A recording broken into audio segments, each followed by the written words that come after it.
Surveys are everywhere. We're regularly asked to complete them when we buy something, get some kind of customer support, or even just walk into a grocery store. But under what circumstances would those surveys actually be admissible in a court of law?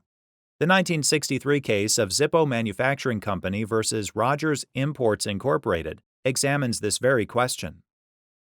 Zippo Manufacturing Company had been making and selling its cigarette pocket lighters since 1932.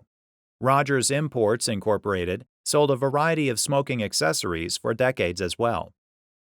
In 1957, Rogers began importing Japanese lighters and selling them in the U.S. These lighters strongly resembled Zippos in appearance, shape, function, and mechanisms.